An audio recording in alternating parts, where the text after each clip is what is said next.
자, 이제 여러분 여기서 이제 결론을 하고 잠깐 쉬실 텐데요. 이거 보세요. 북한은요, 태어나서부터 죽을 때까지 최고의 교육 시스템을 받은 공산주의와 주체사상. 이 옆에 책, 북한 교육의 체제, 임창복 교수가 쓴 책이에요. 장로의 신학대학교에서 기독교 교육학을 27년 가르쳤어요. 은퇴하고 통일연구원 교육원에서 5년을 북한 교육을 들여다봤어요. 그리고 한 800페이지 글을 썼는데 제가 감수해달라 그래가지고 이분이 하는 말이 주선혜 교수님이랑 임창복 교수님이랑 저랑 셋이서 그때 앉아가지고 이 책에 대해서 얘기를 했는데, 임창복 교수님이 그래요. 평생 교육학을 들여다봤는데 마지막으로 들여다본 게 북한이래요. 자기가 들여다본 국가의 교육 체계 중에 가장 퍼펙트하게 돼 있는 게 북한이래요. 그런 교육 체계에서 자란 북한 사람. 우리 남한은 기독교에는 신앙과 방공으로 융합된 정체성을 가지고 있죠. 이게 정말 지중해의 바람과 사막의 바람과 같은 두 공동체가 돼버렸어요. 그러면 이거를 박성조 교수는 독일 베를린 대학교의 국제정치학 박사를 받고 거기에서 교수를 하다가 독일 통일을 경험했어요. 그러면서 사회 휴유증을 경험한 것까지 봤어요. 그리고 서울대로 와서 제자들하고 쓴 책이 뭐냐면 남과 북이 뭉치면 죽는다는 책을 썼어요. 이분은 국제정치학 교수예요. 이분의 책 내용이 뭐냐면 북한과 남한은 동독 서독보다 더 오랫동안 분단돼 있었고 분절돼 있었고, 동독은 1200만 밖에 안 됐지만 북한은 2500만이라는 거예요. 그리고 동독 서독은 그렇게 교류를 많이 했는데 남북한은 교류가 너무나 적었다. 동독 서독이 통일돼서 같이 사는 거 휴유증이 얼마나 큰지를 보니까 남북이 통일이 이 상태로 되면 통일된 남북은 망한다라는 거예요, 이 책이. 인성과 문화가 너무 다르다라는 걸 글로 쓴 것이죠. 실질적으로 저는 북한 선교 소명을 95년도에 받았어요. 그리고 지금까지 이 길로 오고 있는데, 서울 영락교회 이철신 목사님이랑 98년도에 같이 부임을 했어요. 그래서 저는 이제 교구도 맡았었지만 선교 총괄, 북한 선교 총괄이었어요. 그래서 한경진 목사님이 제가 부임했을 때 원로 목사님이셨는데 신의주에서 목회를 했거든요. 그래서 신의주를 제가 영락교회 대표로 신의주를 3년을 드나들었습니다. 통일부 허락받고 북한 초청받고. 그래서 평안북도 소아병원 현대화 사역을 해서 그 당시에 북한에서 제일 좋은 소아병원이 됐어요. 영락교회는요, 교인들이 영락교회가 어떤 북한 선교를 하는지 아무도 몰라요. 영락교회는 북한 선교 센터가 저 당시에는 당의 직속기구로 되어 있었고요. 회의를 하면 우리 이제 여러 사회 각 분야에 있는 분들이 와서 회의를 해요. 매주마다. 우리 통일부 장관 했던 강인덕 집사도 거기 부서원으로 센터 운영위원으로 봉사하다가 통일부 장관으로 갔는데 장관 기간 중에도 거의 안 빠졌어요. 회의하면은 문서는 다 폐기시켜요. 그리고 당회에는 구두로만 보게 합니다. 그럼 제가 신의주에 갈 때 1년에 한 5억 정도를 받아서 와요. 재직회도 보고 안 해요. 그러면 신의주에서 집행하고 결과를 저는 와서 구두로만 보고 합니다. 당회에는. 그리고 3년 동안 평안북도 소아병원 현대화가 마무리졌어요. 그때도 원로 목사 최창근 장로님 또 이창은 장로님 두 원로 장로님을 모시고 가서 보여드렸어요. 이런 모든 게 당회 구두로만 보고하고 재직회 보고 안 해요. 교회 주보에도 안 나오고 만남지에도 안 나오고 우리는 인터뷰도 안 하고 교인도 영락교회가 어떤 사역을 하는지도 몰라요. 참 교회가 지혜로웠어요. 제가 북한에 들어갈 때마다 우리 운영위원들이 모여서 들어가는 시기에 이용될 가능성이 뭐가 있는가. 예를 들어서 뭐 4월 15일 태양절 이거 이런데 금방에 가면 안 되거든. 그런 것들도 다 체크하고 갔다 와서 북한 관료하고 제가 어떤 대화 나눴는지도 다 공유해요. 전문가들하고. 왜냐하면 영락교회가 뭔가 실수를 하면은 너무 크게 파장이 되기 때문에 굉장한 이 조직이 있어요. 저는 신의주 드나들면서 압록강 두만강부터 푸놈펜까지 구출 사역을 또 3년을 총괄했어요. 참 위험했는데 보안이 잘 지켜진 거예요. 영락교회에서. 제가 서울의 영락교회 제 사무실로 출근하면요, 보리떡 10개 도착. 그러면 곱하기 $150 송금을 곧바로 해줘요. 그러면은 우리 루트가 압록강, 두만강, 북경, 곤명, 베트남 잡히면 난민에서 우리 한인 목사 사역자들 해서 $150 주면 호치민에 가서 메콩강 건너서 푸놈펜 서병도 목사님하고 협력해서 거기 우리가 큰 미션홈을 2개를 얻어줬어요. 훈센 총리하고 협력을 해서 공항에 기록 없이 한국으로 데려와요. 그래서 이 총괄 루트가 99년도부터 제가 유학 떠나기 2002년도 1월까지 운영을 했어요. 이때는 태국, 방콕, 몽골이 막혀 있을 때 1년에 8명 오던 방콕에 98년도에 8명이 오던 곳을 우리가 이제 이걸 관리하기 시작해서 1년에 400명이 왔어요. 푸놈펜으로. 지금 생각하면 신의주도 드나들고 구출 사역도 총괄하는 것이 너무 위험하잖아요. 그리고 한국에 와서는 또 대성공사 평화교회 사역, 하나교회 사역자 파송하고 이런 사역을 했거든요. 탈북민 사역, 구출 사역, 신의주 드나드는 사역. 이게 굉장히 위험한 사역이었어요. 영락교회가 지혜로웠어요. 전혀 저를 노출시키지 않았어요. 이거는 제가 스코틀랜드에서 북한 선교학, 통일신학으로 석사 박사를 공부할 때 필드 리서치를 갔다 오라고 에딘버러 대학교에서 보내줬어요. 필드 리서치하던 평양에 식사하던 식당인데요. 여기 보면 가운데 김정일 꽃이 있고 주변에 해바라기 꽃이 있어요. 제가 요 접대원 여성들한테 거기는 이제 종업원이라고 얘기하고 접대원이라고 얘기해요. 다 인터뷰를 했어요. 저 해바라기 꽃에 대해서. 다 똑같은 대답이에요. 태양 대신은 수령을 앙망하는 인민을 상징하는 거예요. 이 식당에서 먹은 제가 첫 번째 먹은 메뉴예요. 딱 보면 저는 오므라이스였어요. 근데 닭알 씌운 밥으로 되어 있어요. 그러니까 같은 식재료를 먹은 닭알 씌운 밥을 먹은 사람과 오므라이스를 먹은 저는 이 자라오는 환경이 다른 거예요. 다른 정체성을 갖고 있는 거예요. 한쪽은 지중해의 습한 바람이고 한쪽은 사막의 건조한 바람이에요. 이거를 헐몬의 이슬이 되어지고 영생을 누리는 것이 복음 통일이에요.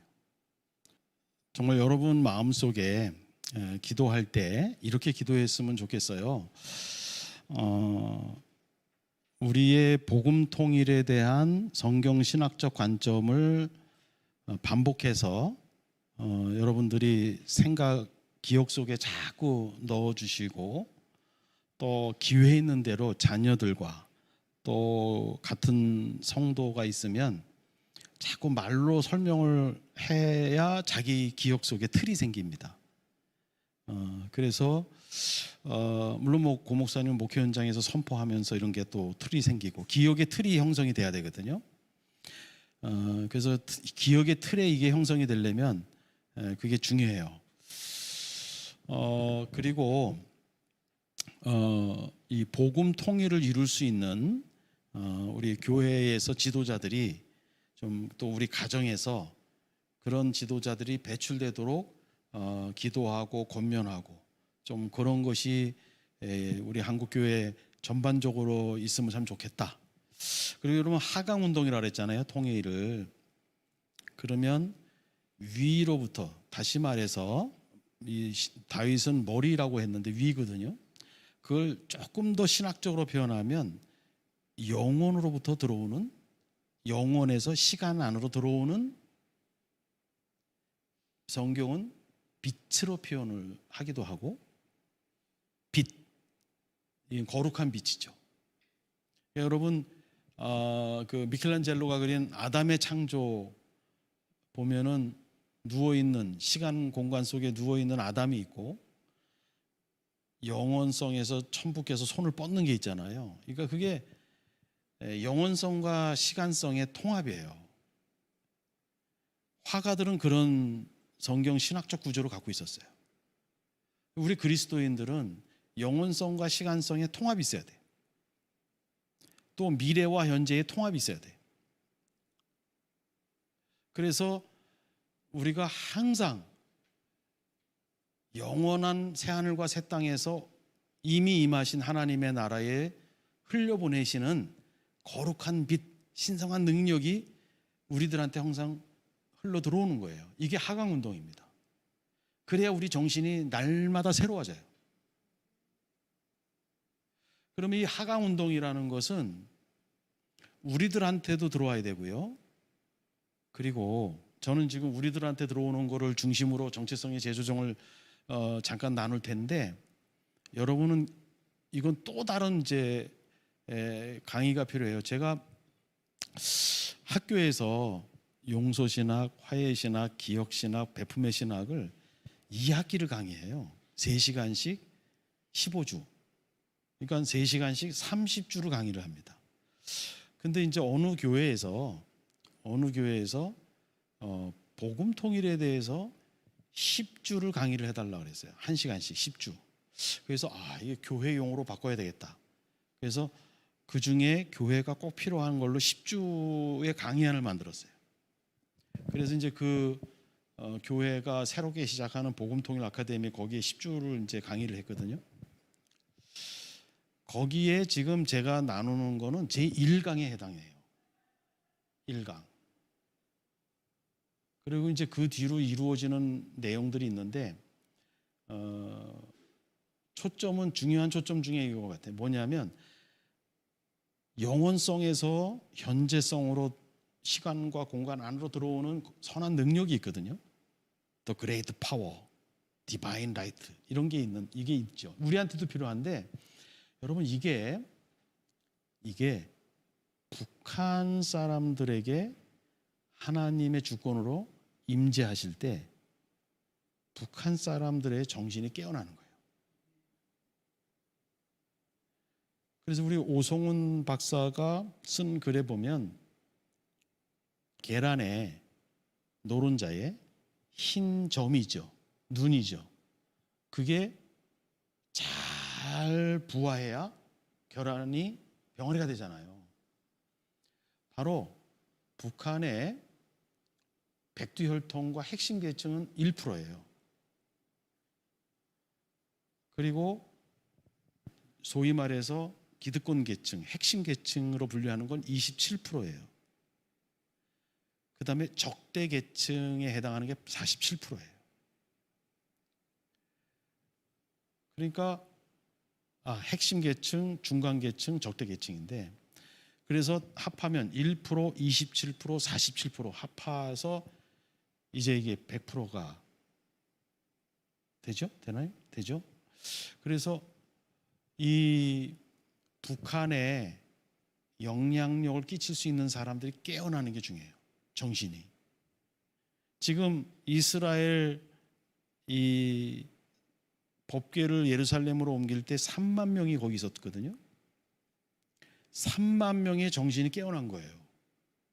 위로부터 부어주시는 그 신성한 빛과 선한 능력을 받아가지고, 그게 마음의 통일을 이룬 거예요.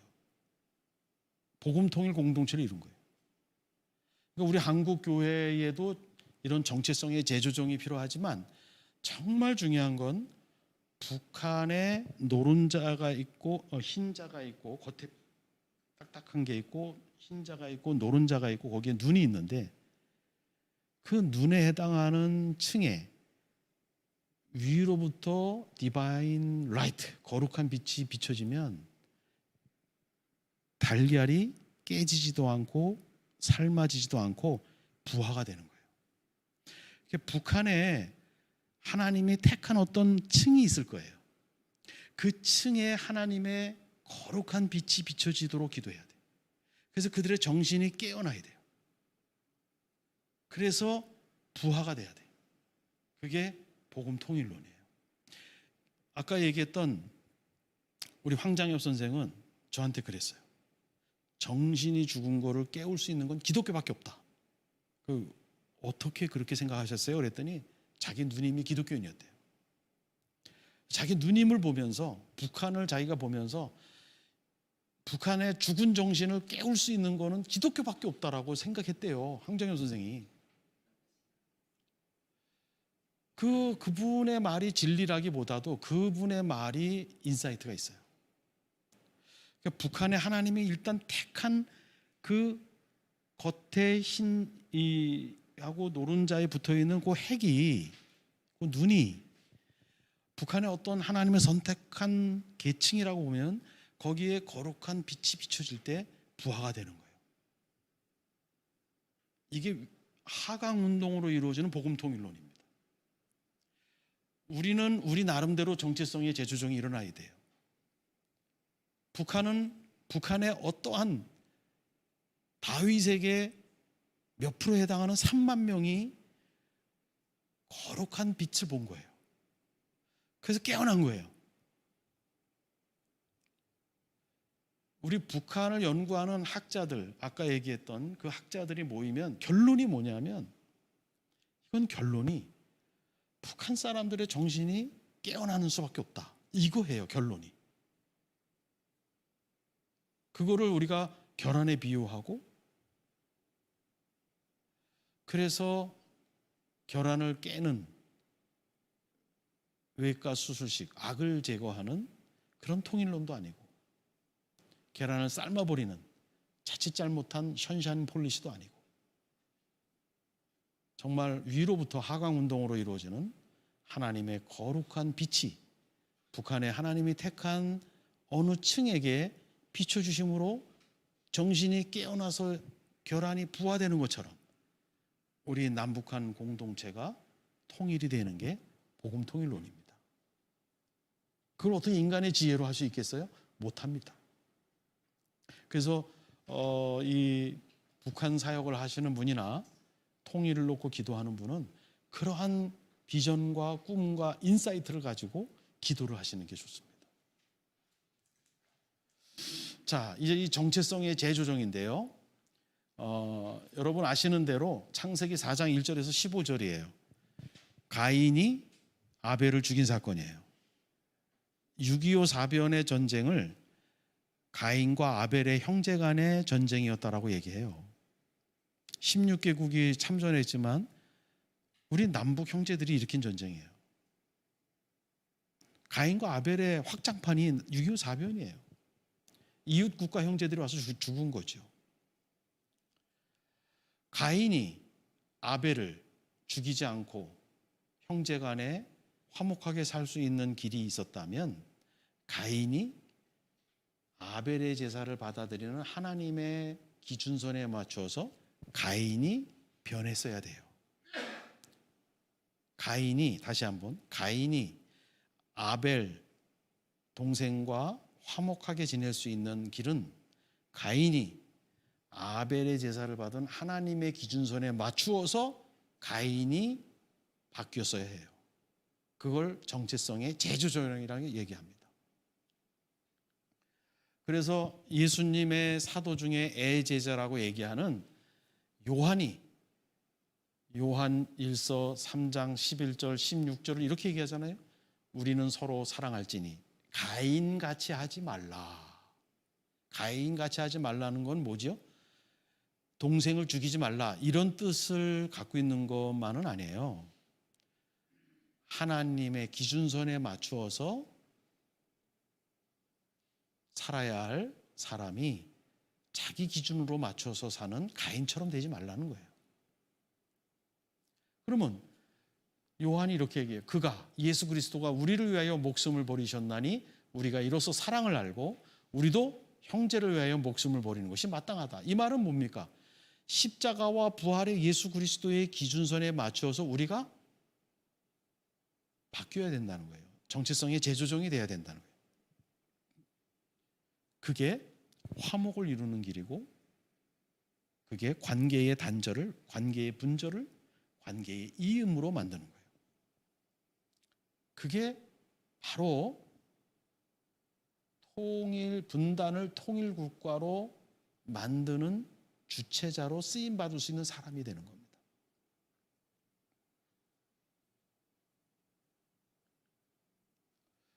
형제지간에 평화를 세우는 첫걸음, 그리스도인의 기준선인 십자가에 죽으신 예수 그리스도의 자기 내어줌, 자기 비움, 그리고 공간 만들기이다.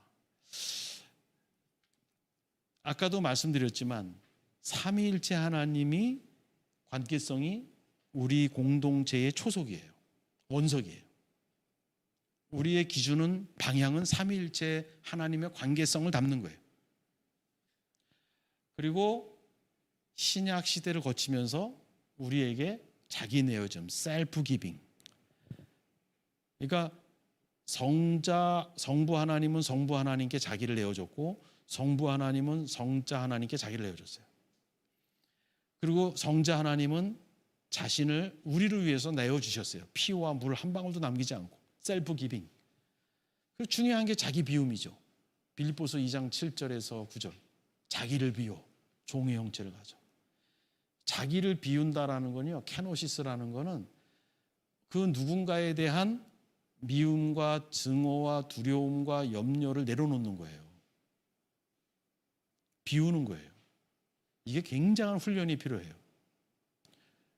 우리는 중력을 딛고 사는데 우주인들은 중력을 벗어나는 훈련을 받아요. 똑같은 훈련이에요. 이 땅을 딛고 살면 매일 어두운 생각, 누군가에 대한 불쾌한 생각, 나쁜 말, 부정적인 말, 이런 것들이 우리 몸에 배어 있어요. 그런데 이거를 떠나는 거는 중력을 떠나는 거하고 똑같아요. 우주인이 되는 거예요. 그게 케노시스예요. 예수의 성품을 담는다는 건 케노시스가 되는 거예요. 아침마다 예수님이 새벽 미명에 한적한 곳에 가서 성부 하나님을 바라보면서 케노시스를 한 거예요. 인성을 죽이고 신성을 살리는 거예요. 근데 우리는 아침에 내가 그리스도와 함께 십자가에 못 박히는 일이 아침 이른 새벽마다 이루어지고, 그리스도가 내 안에 사는 일이 아침마다 이루어져야 되거든요. 그래야 자기 비움이 일어납니다.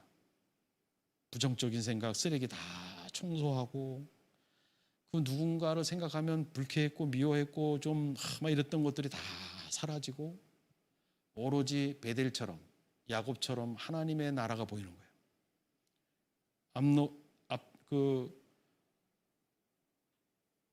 무슨 강이죠? 야곱이 하나님의 얼굴을 본 야복강, 압록강이라고 얘기해요. 야복강. 거기서 하나님의 얼굴을 본 것처럼. 모세가 다 40년 동안 죽은 다음에 호렙산에서, 호렙이란 뜻이 황폐함이잖아요. 자신이 다 이제 황폐함이 된 거예요. 다 죽은 거예요. 그랬을 때 버닝 부시, 불타는 떨기나무를 본 거잖아요. 그러니까 우리들이 뭔가 비워나갈 때 불타는 떨기나무도 보고요. 베델도 보고 분이엘도 보는 거죠. 그러면 자기를 비우면 공간이 생겨요. 전혀 생각하지 않게 내가 피해가고 만나고 싶지 않은 사람에게 전화를 걸고 싶어지고요. 손을 먼저 내밀고 싶어지고 커피 마시고 싶어지고, 전혀 생각지 못했던 마음이 바뀌어요. 내가 피해자인데 나에게 고통을 준 그 사람에게 전화를 걸고 싶어지는 거예요. 만나고 싶어지는 거예요. 공간 만들기가 생기는 거예요. 이게 복음 통일, 예수를 닮아가는 세컨 내추럴이래요. 영에 의해서 만들어지는 인성을 더 세컨 내추럴이라고 하거든요. 두 번째 인성이 만들어지는 거예요. 이런 분들은 어디 가든지 화목을 이룹니다. 어디 가든지 복음 통일의 공동체를 만들어요. 부부도 그렇고요. 가족 공동체도 그렇고요. 교회도 그렇고요. 이런 분이 어디를 가든지 관계가 분절된 거를 가슴이 아파하는 거예요. 저기에는 기쁨도 없는데 그 관계의 분절을 관계이음으로 만드는 역할을 그냥 이끌림을 당해서 하는 거예요. 어디 가나 피스메이커가 되는 거예요. 그런 분들이 국회의원이 되고 그런 분들이 강요가 되고 그런 분들이 통일의 주역이 또 될 수 있어야 되겠죠. 근데 꼭 국가를 위해서는 그런 만은 아니죠. 우리가 봉사하는 현장에서 우리 스스로가 이런 인성을 가지고 할 때에 그 사람을 통해서 빛이 디바인 라이트, 신성한 빛이 나오는 것이죠. 그런 사람이 집안에 있을 때 디바인 라이트가 나오는 거예요.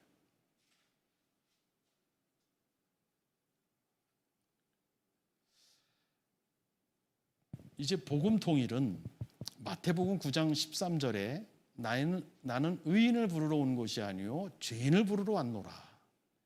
의인이신 예수가 의인이라고 스스로 여긴 바리새인들을 찾으러 온 것이 아니요 의인인 예수가 바로 반대로 죄인과 함께 식탁 공동체를 형성했다. 그래서 예수의 정신을 다양성 안에서의 공동체, Unity in Diversity라고 표현해요. 마가복음 9장 13절이죠. 마태복음 너희가 가서 내가 궁유를 원하고 제사를 원하지 아니하노라 하신 뜻이 무엇인지 배우라. 나는 의인을 부르러 온 것이 아니요 죄인을 부르러 왔노라. 여러분 이 세상은요 헬레니즘의 원리예요. 닮음의 원리예요. 에로스의 원리예요.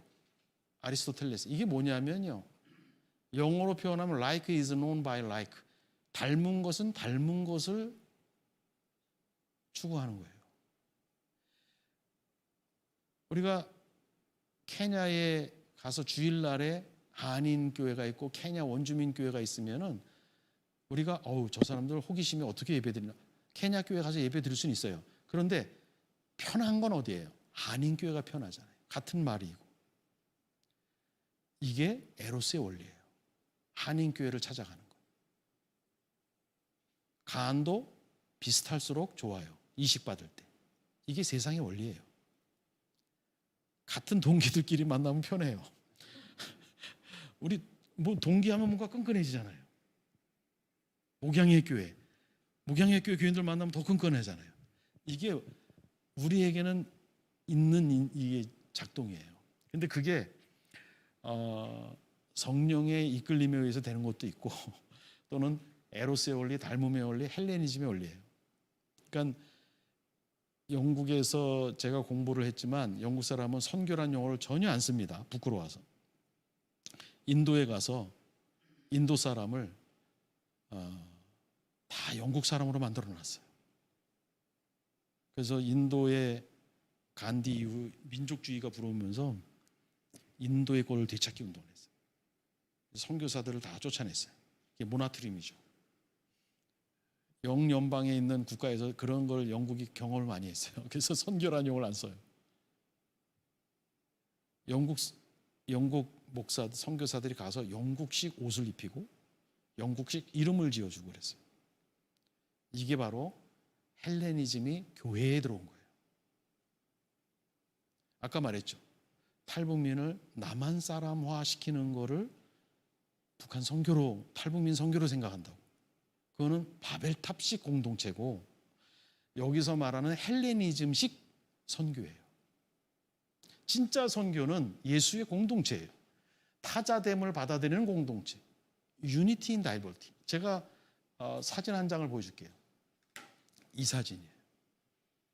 저는 이 화가를 제2차, 제3차 로잔 대회 케이프타운의 델리게이트로 가서 이 화가가 그린 그림을 보고 이 화가를 만나서 제가 이 사진을 하나, 이 그림을 사왔어요. 보세요. 예수님 중심으로, 예수님을 머리로 하나가 된 공동체. 각각 다 달라요, 민족이. 저는 이 사진을 보면서 그래, 이거다 라고 생각을 했어요. 이거예요, 이거. 예수를 중심으로 해서 하나가 공동체가, 이게 바로 오순절이고요. 이것이 다윗의 공동체. 이것이 우리 통일 국가가 돼요.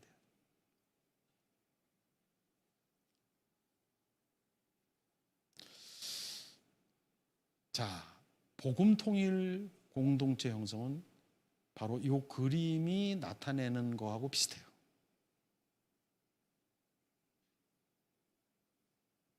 제가 말씀을 정리해 드립니다. 통일이란 용어는 성경에 첫 번째 나오는 게 에베소 1장 10절. 그 뜻은 둘째 아담 되시는 예수를 중심으로, 머리로 하나가 되는 것이다.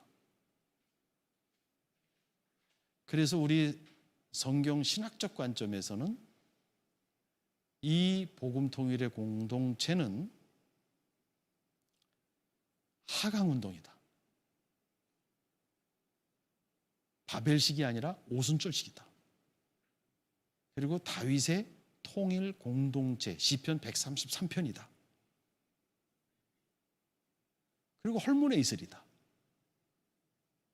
그 헐몬의 이슬이 우리가 꿈꾸는 통일 공동체다.